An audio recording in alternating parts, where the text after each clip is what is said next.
Bonjour à toutes et à tous. Redoutable honneur dévolu à l'organisateur de commencer ces journées. Je vous remercie donc de votre présence, chers collègues.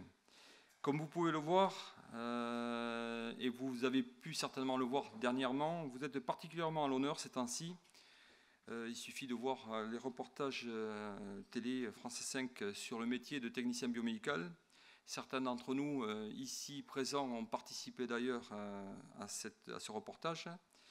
Notre association, pardon, votre association, c'est un message subliminal qu'il faut que je fasse, entre parenthèses, si certains n'ont pas payé l'adhésion 2014, n'hésitez pas à le faire. Et pour l'adhésion 2015, ce sera pour vendredi. Donc, notre association et le travail de communication réalisé depuis de nombreuses années a permis ce genre de reportage et met l'accent sur notre métier qui contribue aux soins dans une sécurité optimale pour le patient. Soyez fiers de votre métier, chers collègues. Les journées, c'est aussi la rencontre et l'échange entre l'ensemble des composantes du métier biomédical. Rencontre avec le fabricant ou le fournisseur de maintenance, qu'il soit de facture internationale, nationale ou locale, régionale. Merci de votre présence donc en nombre, les participants partenaires. Rencontre aussi avec le technicien biomédical d'aujourd'hui, de demain, et vous verrez que des étudiants de Cahors et de Tourcoing sont présents avec nous durant ces 4 journées. Réservez-leur l'accueil qui est de mise au niveau de l'AMB. Rencontre aussi avec les anciens techniciens, preuve s'il en est que le lien intergénérationnel n'est pas coupé. Quelle richesse! Il faut rapporter la présence des délégations de langue française, fidèles comme nos amis canadiens et québécois. S'il y en a quelques-uns dans la salle, peuvent-ils se lever, s'il vous plaît? Bravo.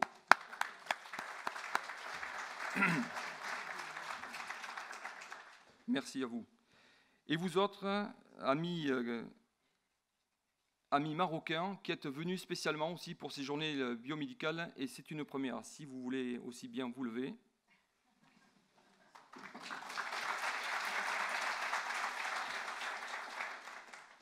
J'en profite toujours, parce que nous sommes toujours une grande famille au niveau de l'AMB, d'envoyer un petit coucou à notre collègue Gilbert Romain, qui est belge, effectivement, qui devait venir avec nous, mais qui a des soucis de santé. Je n'oublierai pas non plus mon ami Stéphane Cuesta, co-organisateur de ces journées, qui lui est au centre hospitalier de Perpignan et qui aujourd'hui doit penser à nous, le pauvre, sur une plage idyllique avec un mojito au bout des doigts. Merci Stéphane pour ton aide, de loin. Merci mes collègues du Conseil pour leur travail de fourmi tout au long de cette année. Je remercie également donc, la direction des achats et de la logistique, Madame Aubin, ici présente, ainsi que le président de la CME, M. Drault, cher Pierre. Alors j'ai dit, entre parenthèses, je dis cher Pierre, car maintenant nous sommes un vieux couple, comme tu le sais. Alors il faut que je fasse vite parce qu'on vient de me dire que je prends trop de place. Donc je souhaite enfin remercier plus particulièrement et très chaleureusement M. le maire de Pau, M. François Bayrou, qui nous fait l'extrême honneur d'ouvrir ces journées. M. Bayrou, nous sommes gascons, tous les deux. Nous sommes en Navarre et en Béarn. Merci de votre présence. Je vous laisse la parole.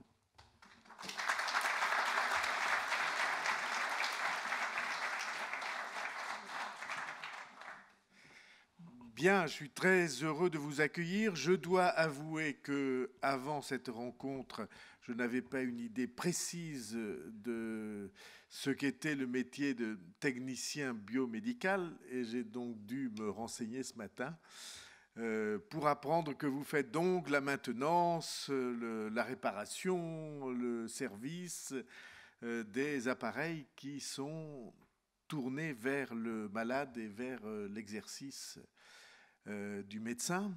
Et c'est pourquoi je suis particulièrement heureux de saluer ici le président de la commission médicale de l'hôpital de Pau, qui fait un très très bon travail, et l'ensemble de ceux qui travaillent avec lui, dont les techniciens biomédicaux, dont votre président, qui est par ailleurs aussi maire dans le département à Artigoulouve, et que je suis donc très heureux de saluer et de féliciter. Et vous pouvez l'applaudir parce que son élection est assez récente.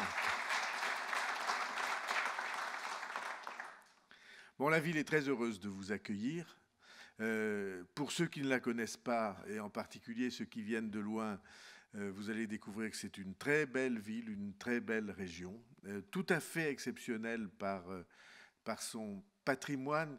Il y a un grand écrivain français qui s'appelle Lamartine, dont vous avez entendu le nom et peut-être parcouru les pages, qui a dit une fois pour toutes, et je pense qu'il avait raison, que Pau, à l'endroit même où vous êtes, sur la façade, sur cette falaise qui domine la plaine et la montagne, Pau, a-t-il dit, est la plus belle vue de terre, comme Naples est la plus belle vue de mer. Et je pense que c'est absolument vrai, que c'est un endroit où on découvre des choses absolument fascinantes et charmantes. Des paysages comme il n'en existe nulle part ailleurs, par la douceur des premiers plans et par la majesté de cette toile de fond que les Pyrénées tissent devant vous au sud. Parcourez la ville parce qu'elle a un patrimoine absolument remarquable. Depuis le château de Pau, vous avez là, sur cette falaise, le château de Pau qui, comme vous le savez, a été le château qui a vu naître Henri IV. C'est-à-dire le plus grand roi de France. Et si vous avez besoin de découvrir qui est Henri IV, il y a un excellent livre que vous pouvez trouver qui s'appelle Henri IV, le roi libre. Et je suis sûr que ça sera une découverte remarquable. Tous les sondages disent que c'est le plus grand roi de France. Et c'est le plus grand roi de France pour une raison qui tient profondément au caractère de cette région. C'est que Henri IV a été le roi qui a instauré la tolérance entre Français comme règle de vie. Il faut savoir que jusqu'à Henri IV, la loi dans le monde entier, c'est que la religion des peuples, c'est la religion des souverains. Et le jour où le souverain change de religion, tous les sujets, tout le peuple change de religion en même temps que lui. Et ça s'est appliqué dans le monde entier et dans toute l'Europe, qui est l'essentiel du monde historique de cette époque que nous connaissions. Et ça a entraîné des drames épouvantables parce que les guerres de religion sont nées de cet affrontement-là. Et les guerres de religion ont fait des dizaines de milliers de morts et la misère de tout ce début du XVIe siècle en France. Et il a fallu que Henri IV arrive pour que, pour la première fois, par une loi extraordinaire qui s'appelle l'édit de Nantes, pour la première fois en 1599, ils disent, à partir de maintenant, les sujets ou les citoyens, les membres du pays, seront égaux en droit, quelle que soit leur religion. Ils ont le droit d'avoir des religions différentes. Et ça marque une bascule dans l'histoire de l'humanité. Le fait que, tout d'un coup, il y ait une séparation, pas tout à fait encore entre la religion et l'État, mais une séparation entre la religion personnelle, celle qu'on a dans son cœur, celle qu'on honore, celle qu'on aime ou qu'on n'aime pas, parce qu'on a le droit aussi de ne pas en avoir, au fond, la citoyenneté du pays, c'est une bascule dans l'histoire de l'humanité. Alors ça ne s'est pas fait sans heurts, et en particulier pour lui, parce que pour cette raison, 10 ans après, il a été assassiné. C'est parce qu'on l'a poursuivi par la haine de ceux qui voulaient que leur religion triomphe sur celle des autres. Et c'est une formidable date dans l'histoire de l'humanité, parce que vous savez bien tous ce qui se passe sous beaucoup de latitudes et dans beaucoup de pays, dans le fait qu'il y a des forces qui veulent à tout prix imposer leur religion ou leur vision aux autres, y compris par la force, y compris jusqu'à la mort.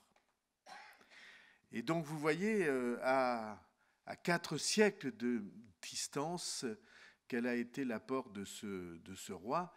Et c'est formidable qu'il soit né ici, et ce n'est pas un hasard, c'est parce que c'est un pays qui a dans son histoire cette volonté de respecter les autres. Tolérance, je ne suis pas sûr que ce soit un bon mot. Moi, j'aime mieux dire compréhension mutuelle.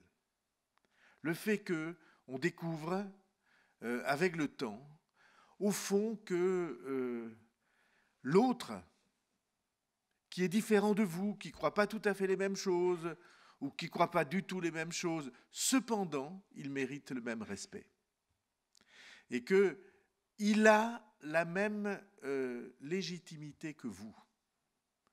Et c'est une grande chose de penser qu'on a progressé dans l'histoire de l'humanité jusqu'à faire qu'on considère que l'autre, même s'il est différent, par son origine, par sa religion, par sa langue, par sa couleur de peau, cependant, il partage quelque chose d'essentiel avec vous, c'est qu'il est, comme vous, une femme, un homme, un citoyen, et que ceci nous unit plus que cela nous sépare. Alors, on aurait pu croire, il y a quelques décennies, que c'était un fait acquis. On sait aujourd'hui que, hélas, ça n'est un fait acquis pour personne. Et ce pays ici est un pays qui aime beaucoup pratiquer cette compréhension mutuelle, cette tolérance, qui aime beaucoup sa liberté. C'est un pays qui est indépendant, qui a été indépendant depuis 1000 ans. Après, on s'est rattaché à la France. Je ne sais pas si on a eu raison ou tort, mais enfin, c'est fait. On a fait ça en 1789, au moment de la Révolution. On a dit, bon, on abandonne nos privilèges, notre législation particulière.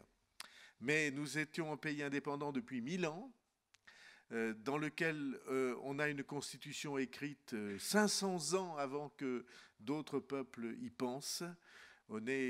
Ici, il n'y a pas de seigneur. Il n'y a pas de duc, de comte, de château. Ici, on a l'habitude de dire on enlève son béret devant personne. On se considère tous à égalité. Et c'est une culture démocratique formidable qui s'est manifestée tout au long de l'histoire de cette région et de ce peuple. Et donc, je voulais vous dire que c'est une ville, une agglomération, la ville et l'agglomération de Pau, et une région, le Béarn, qui sont profondément heureux de vous accueillir parce que vous occupez une fonction et une responsabilité qui sont tournées vers les autres. Il faut savoir que dans la constitution écrite que j'évoquais, que nous avons depuis 1000 ans, la Constitution commence, je vais couper mon téléphone portable, ça sera encore mieux. La Constitution commence par une histoire qui est l'histoire au fond de l'autorité dans ce pays. Et il dit, cette Constitution s'appelle les Forts de Béarn, Forts ça s'écrit F-O-R-S, et c'est l'écho du latin forum, hein, vous savez, la place publique à Rome où on faisait la politique. Hein. Et donc les forts de Béarn, la première phrase c'est « Ici sont les forts de Béarn où autrefois il n'y avait pas de roi ». Et alors on raconte que c'était le bazar parce qu'il n'y avait pas de roi. Alors je laisse à chacun l'idée de savoir s'il y a plus de bazar quand il y a un roi ou quand il n'y en a pas. Ça fait partie des traditions ou des opinions. Mais enfin, ça allait très mal. Donc ils ont cherché un roi. Le premier, ils sont allés le chercher en Bigorre voisine, à Tarbes. Et puis, il n'a pas respecté les droits du peuple, alors on lui a coupé la tête. Et puis, après, ils sont allés le chercher en Auvergne, et il n'a pas respecté les droits du peuple. Giscard détestait que je raconte cette histoire devant lui. Il n'a pas respecté les droits du peuple, et on l'a aussi zigouillé. Et puis après, ils ont entendu dire qu'il y avait dans un pays voisin, à Perpignan, justement, en Catalogne, à Barcelone, il y avait un souverain qui avait eu 2 jumeaux, 2 garçons. Et donc, il en avait un de trop, un prince de trop. Et donc, ils sont allés lui demander s'il ne lui donnerait pas l'un de ses 2 enfants. Et le roi a dit, oui, au fond, prenez-le, il sera votre roi, choisissez. Et alors ils sont allés vers le berceau et disent les forts de Navarre, les forts de Béarn, dit ce texte, il y avait 2 bébés, 2 garçons dans le berceau, donc l'un dormait avec les poings fermés et l'autre avec les mains ouvertes. Et ils ont choisi celui qui avait les mains ouvertes. Ici, on aime la générosité. Et comme votre métier est un métier de générosité, un métier qui veille sur les autres par équipement interposé ou par machine interposée, au fond, nous étions prédestinés à nous rencontrer et Pau est très heureux de vous accueillir en raison de cette générosité-là. Merci beaucoup.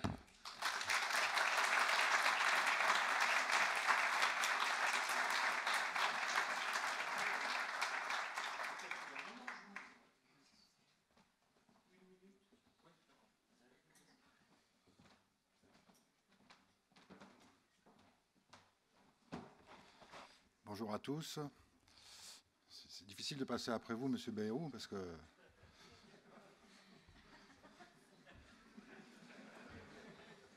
je reste quoi?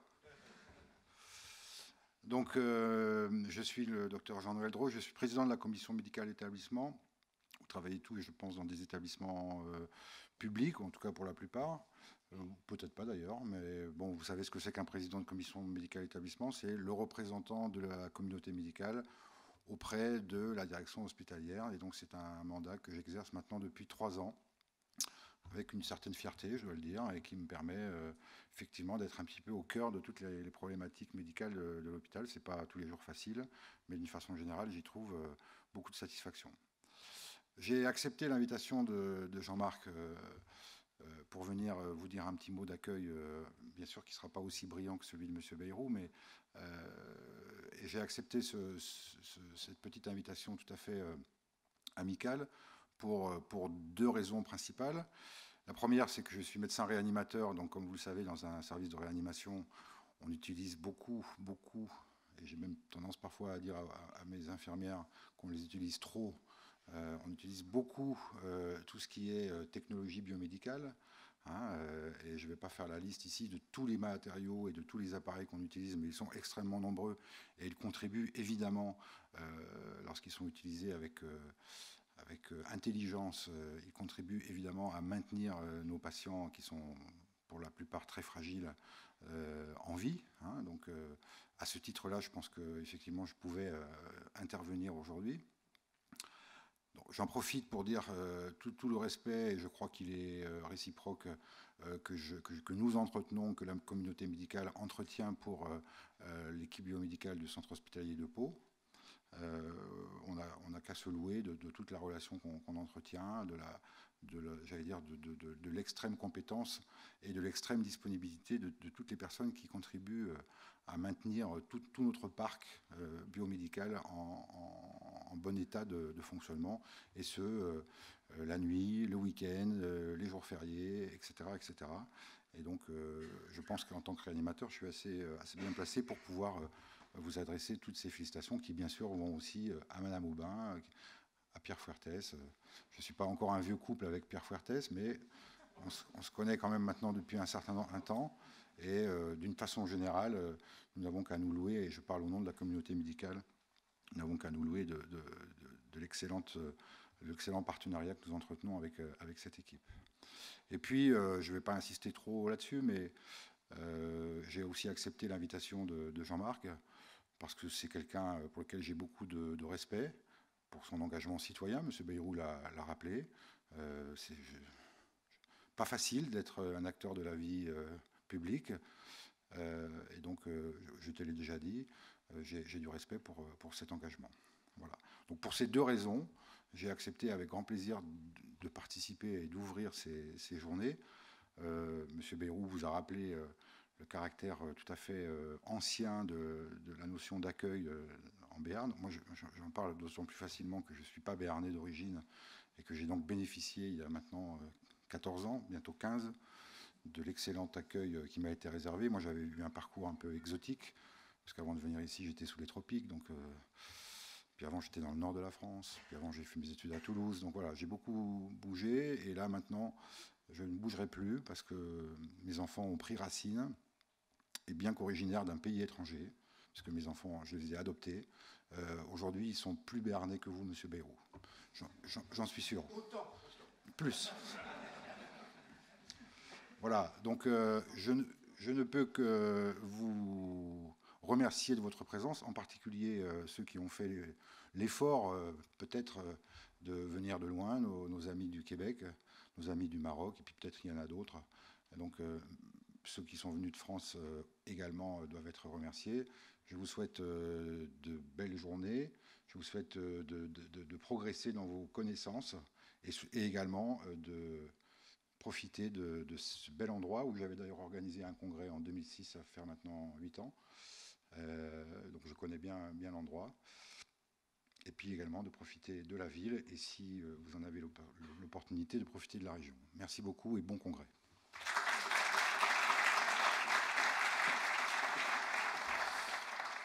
N'y voyez pas de malice de ma part, mais j'avais dit à Jean-Marc que j'avais un temps extrêmement limité. Et donc, avec toutes mes excuses, je vais malheureusement, Madame Aubin, je vais devoir vous laisser. Merci. Bien, bonjour à tous. Donc, effectivement, d'abord, je vous accueille au nom du Centre hospitalier de Pau et de la direction de l'établissement pour la 4e fois, si mes renseignements sont bons, donc dans cette belle ville de Pau dont M. Bayrou vous a si joliment parlé. Et puis, je vous accueille aussi, et ça, c'est ma petite note à moi, je vous accueille aussi en tant que directeur des achats d'un établissement, en l'occurrence celui du Centre hospitalier de Pau. Et sans vouloir parodier qui que ce soit, j'oserais dire qu'en tant que directeur des achats, j'aime la fonction biomédicale. Alors, pourquoi je l'aime? D'abord parce que je travaille avec des gens extrêmement intéressants, en l'occurrence qui ont été cités ici, Jean-Marc, Pierre Fuertes, qui représentent, si je puis employer l'expression, une masse d'argent assez significative pour un hôpital, hein, et dans une période où on est quand même dans des difficultés, on va dire certaines, hein, qui ne sont pas insurmontables, mais qui vont être longues et qu'il va falloir gérer ensemble. Donc c'est une fonction qui est tout à fait passionnante, dans laquelle vous avez un rôle fondamental, parce que vous êtes au cœur des services, ce qui n'est pas nécessairement mon cas tous les jours, et ce qui n'est pas non plus nécessairement le cas, on va dire, des ingénieurs tous les jours. Vous êtes au cœur des services, vous faites, au lieu que nous fassions faire, ce qui bien sûr est un plus énorme, hein, puisqu'on ne va pas refaire l'historique de la fonction, mais il y a encore quelques dizaines d'années, on n'était pas dans ces configurations. Vous me direz, le métier était moins complexe aussi, puisque les équipements l'étaient moins, bien évidemment. Vous avez un savoir-faire qui est de plus en plus spécifique, technique, complexe, et ça, c'est très important pour nous aussi. Et puis, vous avez un rôle fondamental dans tout ce qu'on appelle aujourd'hui la performance achat. Alors, derrière ce joli mot se cachent tout simplement des choses aussi simples que rechercher comment acheter de façon économiquement la plus intéressante, tout en satisfaisant les besoins dans un domaine qui est fondamental, puisque les équipements médicaux dans un hôpital, quand on ne peut ou pas du tout les acquérir, voire les renouveler, ça pose évidemment toute une sorte de problème. Donc je crois qu'on est vraiment dans une configuration où on a aujourd'hui, encore plus qu'avant, besoin les uns des autres. On fait des plans achats, je ne vais pas vous casser les pieds avec ça, puisque je crois que vous êtes punis, puisque jeudi après-midi, j'aborderai avec vous ces plans achats, hein, tels qu'ils ont été configurés au niveau ministériel, et tels qu'on doit le dire, ils fonctionnent fort bien, parce qu'ils font appel à toutes les compétences, ils font appel à la mutualisation des bonnes pratiques, et Dieu sait si c'est quelque chose dont nous avons besoin, parce qu'on était peut-être un petit peu cloisonnés dans nos établissements, qu'aujourd'hui on l'est beaucoup moins, et que ce sont les hommes de terrain, ou les femmes de terrain, excusez-moi, c'est quand même bizarre de ma part que je n'ai pas commencé par elles, qui nous apportent l'information indispensable. Donc, en ce sens, et pour tout ce que vous faites, tout ce que vous développez, puisque j'ai oublié de le dire aussi en amont, mais c'est vrai que c'est une réflexion qui m'est venue, même si elle est très, très simple. Vous avez un domaine de compétences qui est de plus en plus large, hein, les dispositifs médicaux sont de plus en plus importants, si je puis dire, votre domaine s'est élargi. Les services techniques qui, dans les établissements, traitaient plus ou moins bien, puisque ce n'était pas nécessairement leur compétence non plus, des équipements médicaux, ils ne le font plus et c'est passé dans vos escarcelles.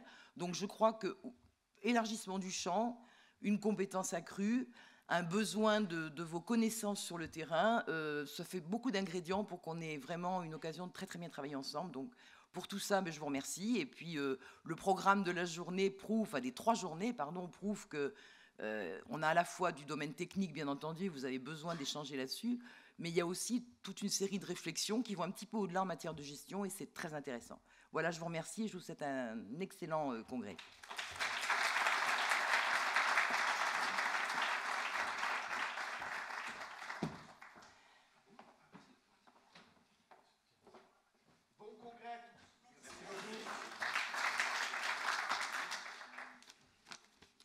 Écoutez, je pensais que j'avais encore un petit moment, un petit sursis et que Christian Bendelet allait parler avant moi. Bon, voilà, je passe après M. Bayrou, M. Drault, Mme Aubin. La tâche n'est pas facile. Je voulais faire un petit lien avec ce qu'avait dit François Bayrou. Voilà, je m'appelle Pierre Fuertes. Voilà, un nom en consonance espagnole. C'est le reflet de l'histoire, effectivement, du Béarn, qui a longtemps été un pays vassal de l'Espagne. Voilà un petit peu ça.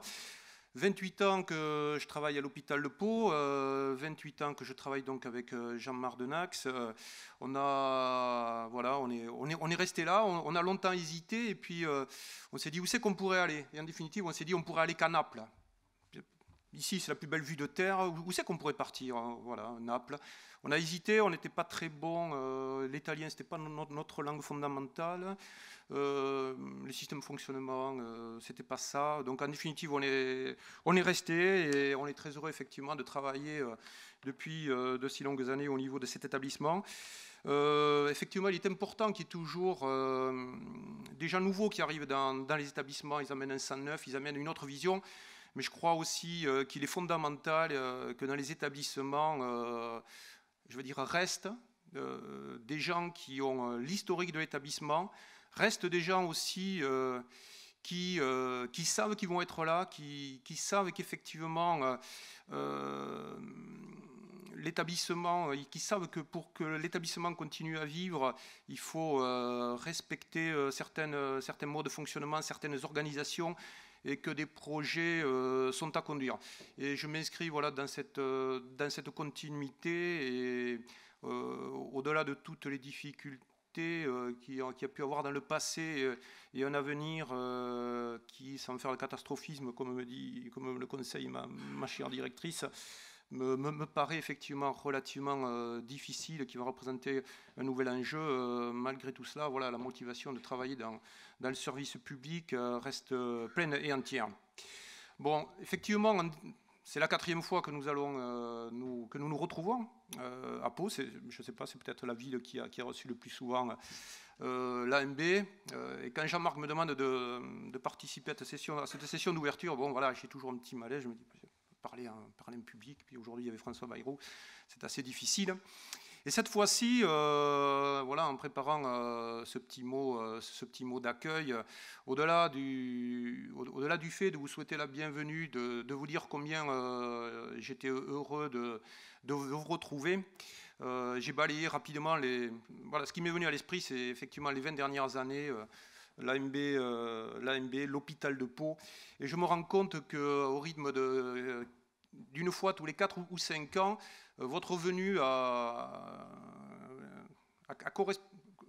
définitive correspond à chaque fois à une étape dans l'évolution de notre propre service au niveau du centre hospitalier de Pau, et en même temps une nouvelle étape chaque fois au niveau de l'organisation de notre profession, des évolutions que nous rencontrons, que nous devons mener et conduire. Et au cours de ces 3 précédentes sessions, nous avons longuement discuté, en particulier, je pense à tout ce qui a pu être l'évolution réglementaire autour de la maintenance et du contrôle des dispositifs médicaux. Nous en avons débattu, nous avons vu toutes les contraintes qui s'imposaient à notre métier, mais nous en avons vu aussi, je crois qu'on peut le dire comme ça aujourd'hui, toutes les opportunités qui en ont découlé, tant au niveau de la structuration en termes de moyens humains de nos services. Bon, effectivement, je pense que il il y a 18 ans, 20 ans, la présence de services biomédicaux allait de soi dans tout ce qui était CHU. Je vois qu'à Pau, ça s'est créé en 1988. Mais vraiment, le boom et le développement des services biomédicaux, je crois que c'est bien la réglementation qu'il a amenée. Le deuxième point aussi qui m'est apparu dans cette réflexion là, sur la préparation de ce petit mot d'accueil, c'est l'importance qu'ont eu les associations professionnelles, et en particulier, je crois, les représentants des associations professionnelles au cours de ces années. Pourquoi ça m'est apparu? Parce que je crois qu'à la fin on va dire au début des années 2000, au moment où a commencé à se mettre en place tout cet arsenal réglementaire qui nous entoure aujourd'hui, s'il n'y avait pas eu des gens pour réagir efficacement, pour savoir s'imposer au sein de groupes de travail qui étaient essentiellement constitués par des représentants du législateur et le lobby industriel qui bâtissait, je ne sais pas si vous en rappelez, peut-être pour les plus anciens, mais pour les plus jeunes, je veux le rappeler, effectivement, qui était en train de bâtir une réglementation où on percevait juste à l'existence des hôpitaux, où il n'y avait pas de problème d'argent, en définitive des lobbies qui auraient pu mettre, dont peut-être le but était effectivement de maîtriser l'ensemble des maintenances de nos établissements.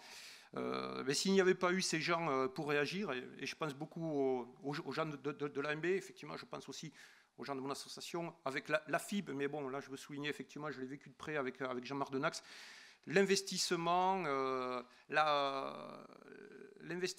et la qualité de cet investissement qu'ils ont eu auprès des instances pour s'imposer, pour participer à la mise en place de cette réglementation, et aussi, je veux souligner aussi le rôle de l'AMB au niveau du statut, du positionnement et de la reconnaissance du technicien biomédical. C'est aussi, je crois, quelque chose d'essentiel et qu'il faut souligner aujourd'hui. Parce qu'on en discutait avec Christian Benellet, peut-être avant de préparer, en attendant M. Bayrou. Aujourd'hui, les choses nous semblent effectivement acquises, ou relativement acquises, on va dire. Bon, nous avons des représentants dans les différentes instances, que ce soit dans les commissions normatives, au niveau des groupes de travail avec les législateurs. Mais ça n'allait pas de fait. Effectivement, c'est ce travail-là, cet investissement qui a permis aujourd'hui à notre profession d'en être là. Mais je dis que les choses semblent acquises parce qu'aujourd'hui, on ne va pas dire qu'on est à un tournant, on est vraiment dans une évolution extrêmement importante. Et les enjeux de notre profession, Madame Aubin vient de le souligner, ils ne sont plus dans le domaine de la réglementation. La réglementation est en place, voilà, il faut y répondre, c'est une charge, c'est des contraintes. Mais les enjeux aujourd'hui, ils se sont déplacés et ils sont dans le domaine de l'économie et des budgets. Hier, dans une réunion de direction à l'hôpital de Pau, on nous rappelait que cette année, on avait demandé 400 millions d'économies aux établissements hospitaliers et que demain, donc en 2015, on demanderait 800 millions d'euros d'économies. Je ne sais pas si vous vous rappelez, en 2008, on avait traité avec Madame Aubin d'un thème là, que nous avait confié Jean-Marc, qui était le thème T2A et biomédical. Et donc 2008, c'était le début de la T2A à 100%. Et on essayait de se projeter sur les impacts que pouvait avoir la tarification à l'activité, on va dire tout le nouveau contexte budgétaire des établissements, donc l'impact que ça pouvait avoir sur le service biomédical. À des degrés divers, dans cette fin d'année 2014, nous pouvons tous l'apprécier. On constate effectivement qu'il y a déjà plus ou moins de difficultés dans différents établissements, difficultés que nous rencontrons au niveau de la maintenance des équipements, des équipements plus vieux, parce qu'on a du mal à maintenir le niveau d'investissement au rythme où il faudrait pour toujours mettre à disposition des équipes médicales des équipements de bon niveau. Donc difficultés en maintenance, donc des coûts en évolution, donc ceci venant effectivement du fait que on a du mal effectivement à avoir des budgets d'investissement aujourd'hui à la hauteur de ce qu'il faudrait. Voilà, l'enjeu est là quoi, pour les services biomédicaux. Et je voulais relayer à travers ça le message de Christian Bendelé là, dans la dernière gazette de l'AMB. Alors pourquoi? Parce qu'il y a un nouvel enjeu, et il est absolument essentiel que les associations professionnelles biomédicales soient aussi là, mobilisées pour participer à la définition effectivement des nouveaux modes de fonctionnement qu'il va falloir nécessairement mettre en œuvre au travers de mutualisation. Madame Aubin parlait de nouveaux types de plans d'achat. Il va falloir certainement qu'on repense, je ne sais pas si c'est des idées, à repenser à l'organisation de notre maintenance. Et là, il va y avoir encore des discussions, donc il faut rester mobilisé. Je crois qu'il faut que de plus de personnes possibles adhèrent à ces différentes associations, participent au débat, s'investissent. Il est essentiel aussi de créer du réseau, de travailler en réseau, d'avoir des échanges, parce que c'est effectivement avec le plus grand nombre que nous arriverons aux meilleurs résultats possibles. Ces journées, en tout cas, s'inscrivent dans l'objectif de formation, elles s'inscrivent dans l'objectif aussi de créer du réseau, de créer du lien entre nous. Mais comme chaque année, je trouvais que le programme était particulièrement riche. Cette année, il s'intéresse particulièrement à tout ce qui est évolution technique. Il y a de nombreuses sessions où sont associés les industriels qui sont aujourd'hui, effectivement, on est toujours dans une situation d'achat avec eux, mais qui sont quand même aussi nos partenaires dans notre métier au quotidien. Voilà ce que je voulais vous dire en ouvrant ces journées. Je terminerai en rajoutant un petit mot. Je ne sais pas, Christian Bendelé m'a dit qu'il allait céder la présidence. Alors je ne sais pas si le futur président est dans la salle, mais dans l'élection démocratique, vous ne savez pas ce qui va encore se passer, j'imagine bien. Voilà. Mais je voulais dire donc au futur président, et moi ça fait 3 présidents que je vois, hein, ou à la présidente. Je ne sais pas s'il y a une règle de parité. Voilà, peut-être il y a une présidente, peut-être là.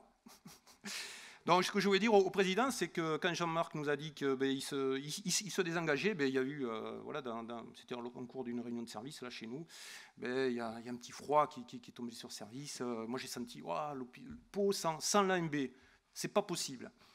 Donc, il y a déjà des gens qui se sont manifestés pardon, au niveau du service pour dire, non, c'est pas possible. Donc, ces gens, voilà, j'ai le nom. Ils doivent être ils sont dans la salle. Hein. Voilà, moi, écoutez, donc j'espère que je serai là, voilà, hein, dans cet établissement que j'aime et dans cette région que j'aime, que je ne quitterai pas parce que Naples, c'est loin. Il faut que j'aille en voiture en plus, et pas en avion. Et donc, j'espère que je serai encore là dans 5-6 ans pour vous accueillir.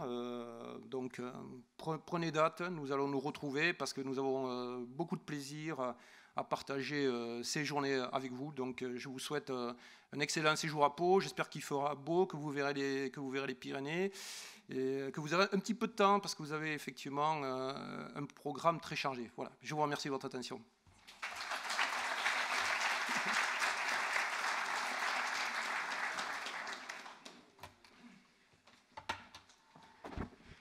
Merci Pierre, je crois que le message est passé. Alors je ne sais pas s'il a été entendu par tout le monde, ni par les personnes concernées, mais on verra effectivement si dans quelques années on revient à Pau, en tout cas je l'espère.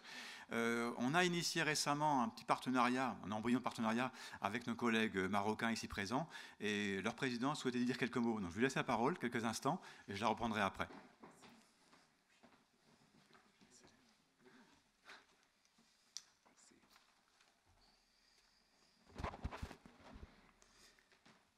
Mesdames et messieurs, bonjour.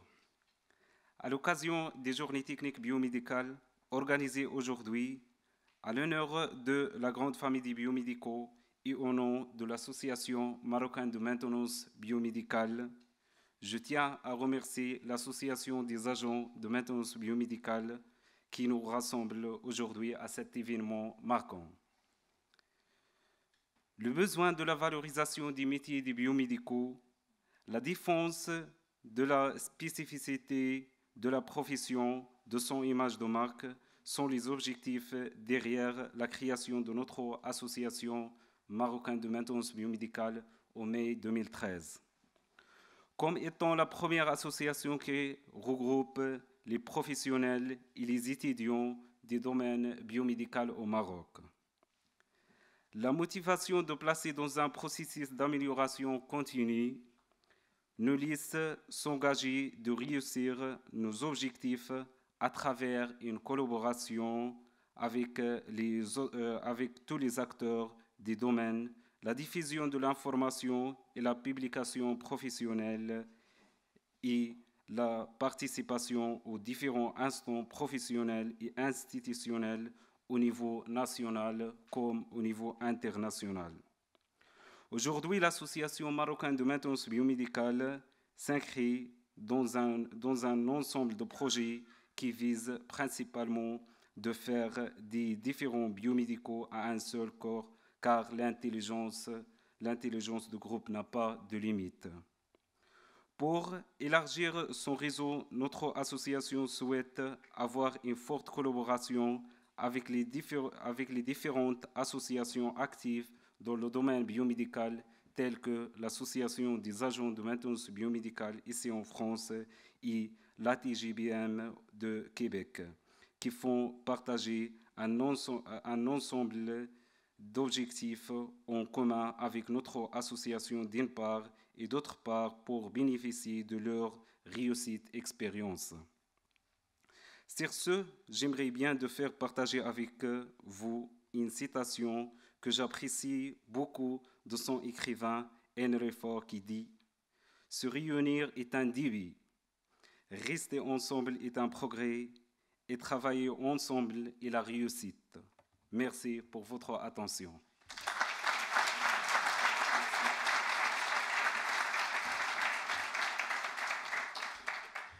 Merci beaucoup. Il m'appartient maintenant à moi, effectivement, de terminer. Alors, ça ne va pas être facile, effectivement, de passer après tout ce beau monde, effectivement.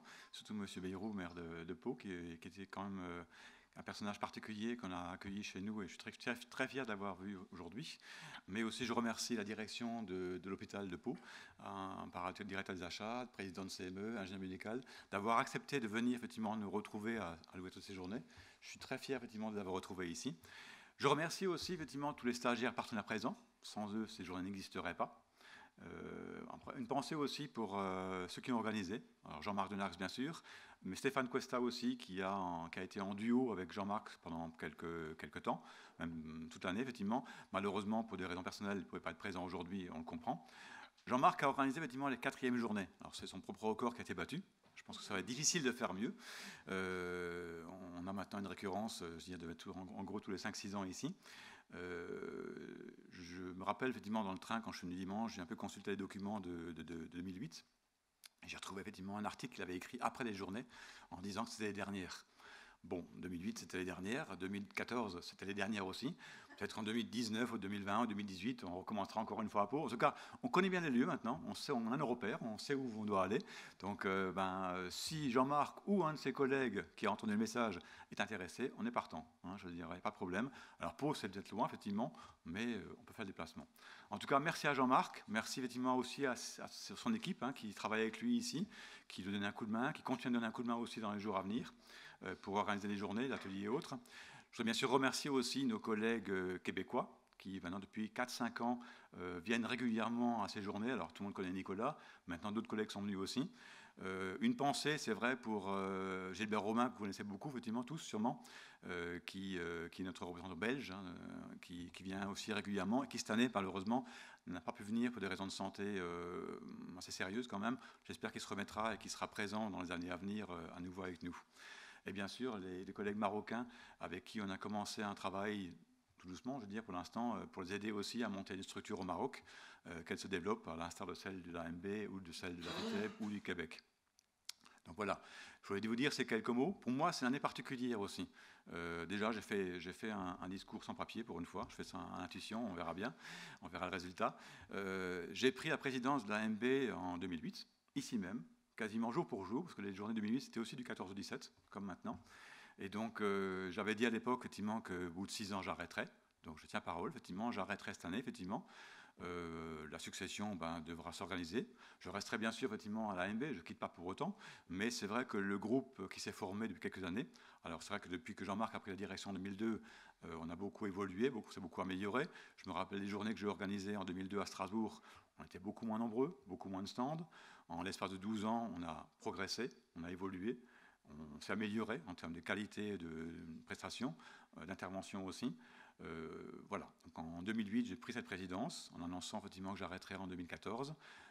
Voilà. Donc je vais passer le relais effectivement. Je pense que celui qui prendra le relais aura à cœur de continuer effectivement le travail, mais je n'ai pas de crainte pour l'AMB. On continuera effectivement. On cherche toujours des volontaires pour les journées, mais ça c'est l'éternel discours effectivement. Et donc voilà. Je vais vous inviter donc je vais ouvrir effectivement ces 32e journées, les 4e de Pau, et vous inviter à passer à côté, boire un verre et manger un morceau. Merci beaucoup à tous, bon congrès.